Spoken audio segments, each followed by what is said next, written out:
It's my pleasure to welcome Professor Amar Bhide. He is the professor at Tufts University at the Fletcher School of Diplomacy. He's also taught at the Business School of University of Chicago and the Harvard Business School.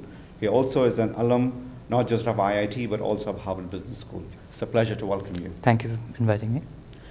You wrote more than a couple of books. The most popular one in 2008 was Venturesome Economy. Right. So I want to start with that.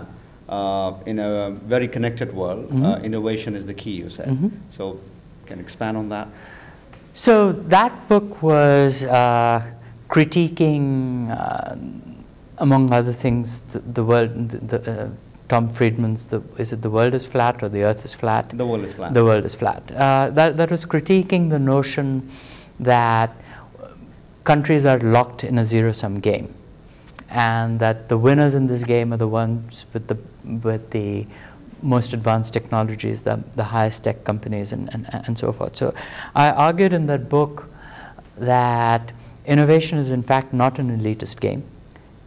Technology certainly plays an important role in it, engineers certainly play an important role in it, but innovation contributes to widespread prosperity to the degree that it's a massively multiplayer game, that it's a game in which many people contribute and many people benefit from. And the larger the proportion of the workforce that is involved in this game, the more prosperous we are. And it's not a game in which there's meaningful competition across countries. So we live in a society where 60 to 70% of the economy is services, mostly untraded services. And what happens to the productivity of the services sector is of enormous value, is of enormous importance to general prosperity. And therefore it doesn't matter whether an innovation for making hospitals more efficient originates in China or originates in Sweden, as long as the United States has the capacity to integrate these innovations in the better management of hospitals in the American medical system. And therefore one should not be sucked into having this narrow view of what innovation is or isn't. And it's exactly this broad view of innovation and dynamism that carried through into my 2010 book. So there is implicitly in modern finance, it's not explicit, but it's implicit, the view that the economy is a stationary, unchanging thing. And therefore, we can rely on statistical analysis of what has happened in the past to guide us about who should or shouldn't get finance in the future. And so we have progressively gone from a judgment-based, forward-looking judgment-based financial system to a mechanistic system which has both shortchanged the system of innovation in this country and across the world, and it has also made this a dangerous and unstable place. So these two books are kind of, in some sense, closely related to each other. They both derive from a common worldview that a good economy is a comprehensively dynamic economy. When you talk about financial systems, there's so much innovation, actually more innovation than is required, I think, has taken place. And you see this happening. It happened way back when you were on the committee in 87, and then again, in 2000, and now recently. Do you think there is really a need for so much advanced quote-unquote innovation in financial markets when actually you're not serving the very purpose for which you exist in the market? So I have harshly critiqued most of these innovations. I have argued that these innovations are based on fundamentally flawed economic theories. Never mind that they've won Nobel Prizes, I think they're fundamentally flawed. As I said, these theories, the application of these theories requires the mind-boggling assumption that the world tomorrow will be the way it was yesterday. And they have done immense harm. And one of the most interesting paradoxes, or it's not really a paradox if you think about it, but something worth thinking about, is that the most advanced technologies in the world are funded by financiers functioning in the most old-fashioned way. So venture capitalists are really not using any innovations of modern finance. They are making investments in the old-fashioned way of actually talking to the entrepreneur who's looking for capital. And they sit on their boards, they have conversations with them, they have a relationship. This is the classic kind of finance that we have. And I think this kind of finance is necessary, not just in venture capital, but throughout the economy. What are the corrective measures the US should take? A, to correct the markets in the first place going forward. Two, the fundamentals are not as strong as they were 4 decades back when America was really the country to look forward to. It still is in many ways, but with the emerging economies, it's changing. So to keep its competitive edge in the world, what are some of the recommendations? So we're back to where I started from. The notion of thinking of competitive edge is a mistake. It sort of begins to think of the economy, the world's economy, as some kind of Olympic Games, which is if China wins so many gold medals, then there are fewer gold medals to go around for the rest of the world. This is certainly a view in certain economic models. At the end of the Second World War, the United States was the preeminent economic power.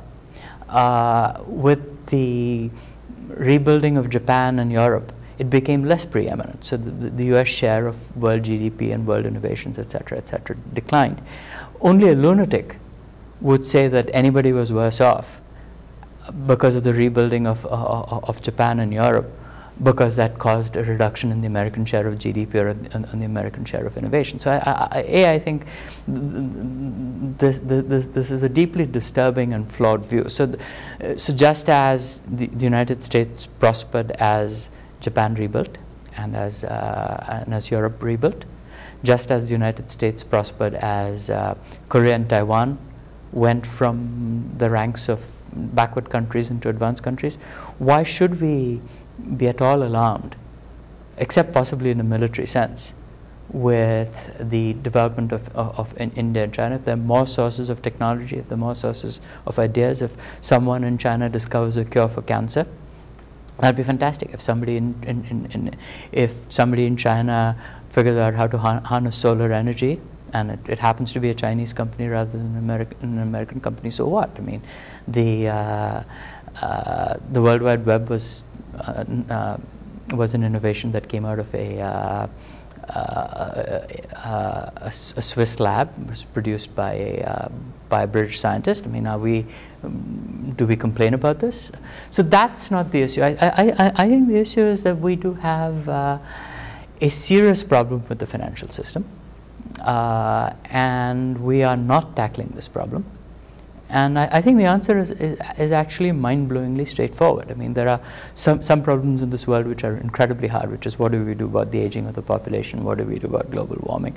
The problem of fixing the financial system is actually extremely easy. All you need to do is to go back to a system of rules which say that any institution that takes deposits from the public ought to be severely circumscribed in the kinds of activities that it undertakes. And in particular, it should be only allowed to make simple loans, and the standard should simply be that these are the kinds of loans that a person of average intelligence and an accounting degree can make, and these are loans which an examiner of average intelligence and an accounting degree can understand, and anyone who takes deposits from the public should not be allowed to do anything else. The rest of the financial industry can do what it wants, but it should not have any counterparty risk with respect to the depository. So we're making things which ought to be really simple, incredibly complicated, and I do not have a solution to the healthcare crisis. I do not have those are hard questions. This is an easy question. So coming to the innovation part, I want to take you to India. I was just talking earlier to another guest, and he's saying that India has thousands of years of history of innovation, not necessarily in technology as we see it today. When we talk about innovation, we look at purely in terms of technology, but there's arts and craft, there's culture, there's intellectual capital, there's creativity. So putting India on the global map, which it is already there, what would you recommend the growing India to focus on in terms of being a global player where it has a lot of heritage and culture with its baggage, and then sharing and giving and then taking back? I think these are a little bit delusions of grandeur. I think there are absolutely basic issues that the government needs to focus on, and whether these issues lead India to make a splash on the world scene or not is irrelevant to my mind. So I think of the mistakes of government falling into two categories: sins of omission and sins of commission. And so the sins of commission, which is excessive meddling in the economy, which started with the socialistic views of Nehru, and have been largely dismantled after 1991. What we are still left with, which are enormous sins of omission, which is the government not doing the things that it should do. And these sins of omission go back to much before the socialistic regimes of Nehru. These sins of omission go back to a colonial regime which was not responsive to Indians, therefore did not set up a proper tax collection system, did not think that the provision of public services to the lesser breeds was important.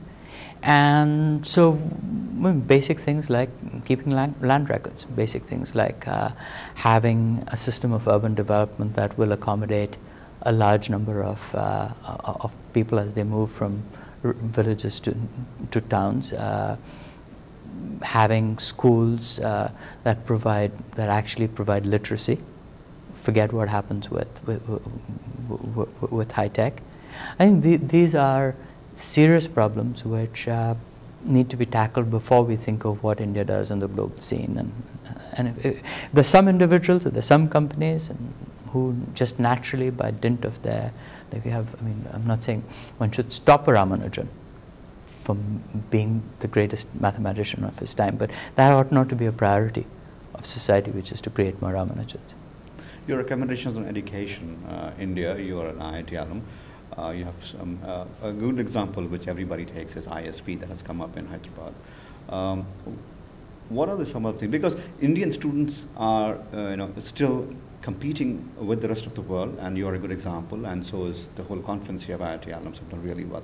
But a lot of improvements need to take place. So as an alum and now professor of distinguished university, some of the things that you like to see in the education system in India. Again, like I said, India could do perfectly well without the IITs. India could do perfectly well without advanced. What is vital is a good system of education, K through 12. And that's where, I mean, the ISB is nice, the IIT is nice, I'm happy to be here. And but in some social sense, it's a waste. And I think that there needs to be a root and branch upgrading of basic education. And that is simply not easy, I mean, because the whole system, root and branch, is rotten. I mean, it's highly politicized, as you know. Sort of teachers are all government servants. They get transferred or not transferred depending on who there's mass stealing of funds that goes on in the setting up of these schools. And these are, I think, vital issues which are far more important than what happens to IITs or ISPs. Okay. On that note, thank you so much. On a happy note, thank you.